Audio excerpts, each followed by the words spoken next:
খালাতো বোনের বিয়েতে এসে যে নিজেরই বিয়ে হয়ে যাবে তা আমি স্বপ্নেও ভাবিনি। কিন্তু যার সাথে বিয়েটা হয়েছে তাকে আমি জমের মতো ভয় পাই। অবশ্য আমাদের দেখা হয়েছে দুবার, প্রতিবারই আমায় ধমক দিয়ে অপমান করেছে। ওনার সামনে দাঁড়ানোর সাহসটুকুও আমার নেই। অথচ ভাগ্যের কি পরিহাস, আমাদের বিয়ে হয়ে গেল। কথাগুলো ভেবেই একটা দীর্ঘ নিঃশ্বাস ছাড়লাম। আমি কিভাবে ওই রাগী বদমেজাজি লোকের সাথে সংসার করব? আর সংসার করার বয়স তো এখনো হয়নি আমার। সবেমাত্র এইচএসসি দিলাম, অনেক স্বপ্ন বাকি আমার। সবথেকে বড় স্বপ্ন তো ছিল বড় হয়ে সুন্দর দেখে একটা ছেলে বিয়ে করে সংসার করা, কিন্তু কই, সেই স্বপ্ন তো ভেঙে গেল। বিয়ে তো হলো, তাও খালাতো বোনের হবু স্বামীর সাথে। সব আমার দোষেই হয়েছে। বিয়ে হয়েছে আজ একদিন হলো, আমি এখনো আমার শ্বশুর বাড়ি যাইনি, কারণ ওনাকে আমার খুব ভয় লাগে। একে তো বোনের হবু বর, তার উপর এতটা রাগী আর বড় মানুষ, ওনার সামনে যেতেই আমার হাঁটু কাঁপছে। তাই কান্নাকাটি করে অসুস্থ হয়ে যাওয়ার কারণে ওনার পরিবার আমায় একদিন এখানে রেখে গেছেন, আজই নিয়ে যাবে। বিয়ে বাড়ির ঘটনা, আমি আনিকা ইসলাম অনু, সবাই অনু বলেই ডাকে, পরিবারের একমাত্র মেয়ে। অবশ্য আমার একটা ছোট ভাই আছে, নাম মাহিম। আব্বুর নাম আফজাল খান। সেদিন আমার বড় খালার মেয়ে মেঘাপুর বিয়ে ছিল। মেঘাপু অনার্স ৩য় বর্ষের ছাত্রী, আমার থেকে গুণে ৫ বছরের বড়। আপুর অন্য একটা ছেলের সাথে রিলেশন ছিল জানার পরেও খালুরা আপুকে জোর করে বড়লোক বাড়িতে বিয়ে দিতে চেয়েছিল। আমি অবশ্য জানতাম না আপুর প্রেমিক আছে। আর যার সাথে আপুর বিয়ে হতে চলছিল তিনি এই শহরের নামকরা ব্যবসায়ী ওয়াহিদ চৌধুরী। সেদিন আপুকে সবাই রুমের নববধূরূপে সাজিয়ে দিয়ে যায়। আমি চুপি চুপি আপুর রুমের দরজার পাশে গিয়ে দাঁড়াই। আপু আমায় দেখে মুচকি হাসি দিয়ে বলল, অনু যে ভেতরে আয়, ওখানে দাঁড়িয়ে আছিস কেন? আমি অনুমতি পেয়ে গুটি গুটি পায়ে ভেতরে গিয়ে আপুর পাশে বসলাম। ঘরে তখন কেউ ছিল না, শুধু মেঘাপু আর আমি। মেঘাপু আমার দুহাত ধরে রিকোয়েস্ট করে বলে ওঠে তার বিয়ের পোশাক যেন আমি পরি। আমি অবাক হয়ে বললাম, কেন আপু? মেঘাপু দরজা বন্ধ করে আমার সামনে এসে বলল, আমার এক জায়গায় যেতে হবে রে অনু, খুব জরুরি কাজ। তুই তো জানিস চাকরি করা কত বড় স্বপ্ন আমার। আমি শুধু সিভি জমা দিয়েই চলে আসব। তুই চিন্তা করিস না, আমি ৩০ মিনিটের মধ্যেই চলে আসব। তুই শুধু আমার লেহেঙ্গা পরে মাথায় ঘোমটা দিয়ে বসে থাকবি, যাতে কেউ না বুঝতে পারে আমি নেই। আমার খালি মাথায় কিছু ঢুকছে না। তবুও বোকার মতো জিজ্ঞেস করলাম, যদি কেউ আমায় বকা দেয় আপু, তখন আমি কি করব? মেঘাপু আমার গালে আলতো হাত রেখে বলল, কেউ বুঝতে পারবে না, আমি তাড়াতাড়ি চলে আসব। আমিও আপুর কথায় রাজি হয়ে মাথা নাড়ালাম। আপু আমায় নতুন বউয়ের মতো করে সাজিয়ে দিল, তারপর ব্যালকানি দিয়ে নিচে নেমে চলে গেল। আমিও মাথায় ঘোমটা দিয়ে চুপটি করে বসে রইলাম। প্রায় ১ ঘন্টা হয়ে গেছে, আপুর আসার নাম নাই। নিচ থেকে সবাই আপুকে ডাকছে, কিন্তু ভয়ে আমি কোনো উত্তর দিচ্ছি না। আরও গুটিসুটি মেরে বসে রইলাম। অনেকক্ষণ দরজায় ডাকার ফলে আমি দরজা খুলে দিলাম। আমার কাজিন মেঘাপুর বড় বোন মিনু আপু আমায় ধরে নিচে নিয়ে যেতে লাগলেন। ভয়ে আমার আত্মা শুকিয়ে আসছে, কিন্তু মেঘাপুর আসার নাম নাই। আমায় নিচে নিয়ে গিয়ে জামাইয়ের পাশে বসানো হলো। আমি শুধু ঘোমটার আড়ালে ভয়ে ঢোক গিলছি। যখন কাজী বিয়ে পড়ানো শুরু করলো, আমি ভয়ে কান্না করতে করতে আব্বুকে জড়িয়ে ধরি।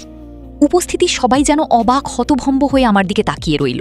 আব্বু আমায় বুক থেকে তুলে কর্কশ কণ্ঠে বলে উঠল, এসব কি হচ্ছে অনু? তুমি এই পোশাকে কেন? আমি ভয়ে কেঁপে উঠে কান্না করতে করতে সব বলে দেয়। সবাই যেন নিজ কানে বিশ্বাস করতে পারছে না যে মেঘের মতো ভদ্র শান্তশিষ্ট মেয়ে এমন কাজ করবে।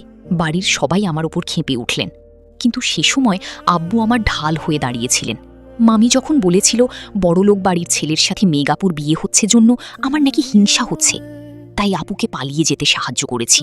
আব্বু রেগে গিয়ে বলে উঠল, নিজের দোষ অন্যের ঘাড়ে দেওয়া মহিলা মানুষের স্বভাব।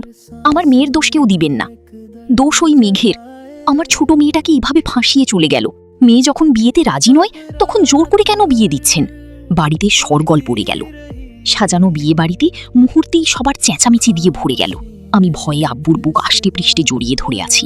তখন তুহিন চৌধুরী রেগে গিয়ে খালু মোহতব হোসেনকে বলে উঠল, আপনাদের মেয়ের অন্য কোথাও সম্পর্ক আছে, আমাদের তো বলেননি।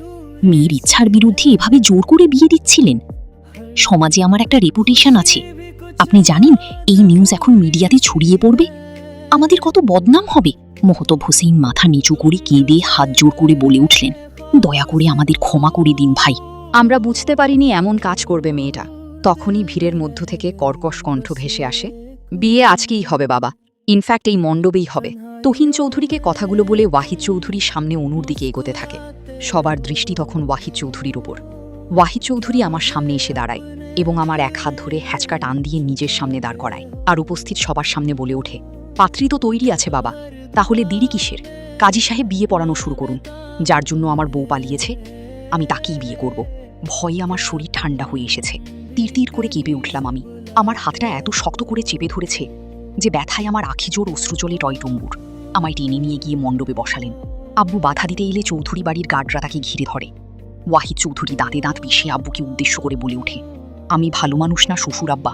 কোন বাড়িতে আপনাদের মেয়ে বিয়ে দিচ্ছিলেন এখন হাড়ে হাড়ি টের পাবেন। এই কাজী, বসে থাকিস কেন জানাইউরের বাচ্চা? বিয়ে পড়া। আমি আশেপাশে চোখ বুলিয়ে দেখি, চারদিকে বডিগার্ডরা ঘিরে রেখেছে, সবার হাতে দামি দামি রিভলভার। এসব দেখে আমি কান্না করতে শুরু করে দেয়। ওয়াহিদ চৌধুরী আমার মাথায় পিস্তল ঠেকিয়ে বলে ওঠে, এই মেয়ে, মরা কান্না থামা, কবুল বল, না হলে এই বন্দুকের গুলি সব তোর মুখে ঢুকিয়ে দেব। আমি ভয়ে গড় গড় করে তিন কবুল বলে দেয়। বিয়ে পড়ানো শেষে যখন আমায় নিয়ে যেতে লাগে তখন আমি যাব না বলে চিৎকার করে জ্ঞান হারিয়ে ফেলি। যখন হুঁশ ফিরে তখন নিজেকে দাদির কোলে আবিষ্কার করি। বর্তমানে সুন্দর করে সাজানো রুমে বিছানায় ভয়ে গুটিছুটি মেরে বসে আছে অনু। ওয়াহিদ গিয়ে অনুকে তার বাড়ি থেকে তুলে এনেছে। অনুর ভাবনার মাঝেই খট করে দরজা খুলে ভেতরে প্রবেশ করলো ওয়াহিদ চৌধুরী। দেখতে 6 ফুট লম্বা ছেলেটার গায়ের রং বিদেশিদের মতো ধপধপে সাদা, গাল ভর্তি ছাপ দাড়ি, চুলের স্টাইল কোনো নায়কের থেকে কম না। তার ফ্যাশন আর লুকি যে কোনো মেয়ে এক দেখাতেই প্রেমে পড়তে বাধ্য। ওয়াহিদকে দেখে অনু ভয়ে আতঙ্কে থরথর করে কাঁপতে থাকে। ওয়াহিদকে বিছানার দিকে এগিয়ে আসতে দেখে অনু ভয়ে বিছানা থেকে লাফিয়ে নিচে নামে। ওয়াহিদ অনুকে দেখে কপাল কুঁচকে বলে ওঠে, এই মেয়ে, সমস্যা কি তোমার? এভাবে ব্যাঙের মতো লাফাচ্ছ কেন? অনু কিছু বলে না, চুপচাপ মাথা নিচু করে দাঁড়িয়ে থাকে। ওয়াহিদ পাঞ্জাবি খুলতে খুলতে অনুকে উদ্দেশ্য করে বলে ওঠে, এক গ্লাস পানি দাও। অনু অবাক হয়ে ওয়াহিদের দিকে তাকিয়ে রইল। ওয়াহিদ ধমক দিয়ে বলে উঠল, কি হলো, কথা কানে যায়নি? অনু ধমক শুনে কেঁপে উঠল। ধীরে ধীরে টেবিলের পাশে গিয়ে কাঁপা কাঁপা হাতে জগ থেকে গ্লাসে পানি ঢালছে। অর্ধেক পানি নিচেই পড়ে গেল। তারপর এক হাত দিয়ে কপালে জমে থাকা ঘাম মুছে কাঁপা কাঁপা হাতে গ্লাসটা ওয়াহিদের দিকে এগিয়ে দিল। ওয়াহিদ গ্লাসটা নিয়ে কপাল কুঁচকে বলে উঠল, এই মেয়ে, এত কাঁপছ কেন? কাঁপাকাঁপির মতো তো এখনো কিছু করিনি। কথাটা শুনে অনুর যেন কাঁপাকাঁপির মাত্রা আরও বেড়ে গেল। ওয়াহিদ এসি পাওয়ার বাড়িয়ে দিয়ে অনুকে উদ্দেশ্য করে বলে ওঠে, বয়স কত? অনু চমকে উঠে হেন প্রশ্নে, তবু কাঁপা গলায় বলে ওঠে, 17। ওয়াহিদ অনুর দিকে এগিয়ে গিয়ে বলে ওঠে, আমার বয়স কত জানো তো? ওয়াহিদকে এত কাছে আসতে দেখে অনু ভয় পেয়ে খানিকটা পিছনে সরে যায়। কাঁপা গলায় বলে ওঠে, জানি না। ওয়াহিদ অনুর একদম সম্মুখে এসে দাঁড়ায়, আর 1 ইঞ্চিও দূরত্ব নেই বললেই চলে। অনুর কানের কাছে ফিসফিস করে বলে ওঠে, 30 বছর আমার বয়স। তুমি নিতে পারবে তো জান? কথা বলার সময় অনুর কানের লুতিতে ওয়াহিদের ঠোঁটের ছোঁয়া লাগে। এতেই অনু ভয় কাঁপতে কাঁপতে দূরে সরে গিয়ে বলে ওঠে, দেখুন, আমার আপনাকে ভয় করছে, আমার থেকে দূরে থাকুন। আমি আম্মুর কাছে যাব, আমায় বাড়ি দিয়ে আসুন। কথাটা ওয়াহিদের পছন্দ হলো না। ওয়াহিদ অনুর দিকে এগিয়ে এসে অনুর টুটি চেপে ধরে দাঁত চিবিয়ে চিবিয়ে বলে ওঠে, তেজ দেখাস আমায়? আমার সাথে ধার্জ দেখাস? মেরে দিই। আমাকে তোর ভালো মানুষ মনে হয়? আজকের পর থেকে আরও জমের মতো ভয় পাবি। অনুর শ্বাস নিতে কষ্ট হচ্ছে। ওয়াহিদ অনুর টুটি ছেড়ে দিয়ে অনুকে কোলে তুলে নেয়। অনু ভয়ে চোখ বন্ধ করে ওয়াহিদের শার্টের কলার খামচি মেরে ধরে। ওয়াহিদ অনুকে দেখে মুচকি হাসি দিয়ে বিছানায় ফেলে দেয়। তারপর ঘরের আলো বন্ধ করে ড্রিম লাইট জ্বালিয়ে দেয়। ড্রিম লাইটের আলোয় অনুকে আরও আকর্ষণীয় লাগছিল। ওয়াহিদ ঘোর লাগা দৃষ্টিতে অনুর দিকে তাকিয়ে থাকে। সেই চাহনি দেখে অনুর হৃদস্পন্দন কেঁপে ওঠে। অনু ব্যথায় শরীরের ভার ছেড়ে দিয়ে লুটিয়ে পড়ে ওয়াহিদের বুকে।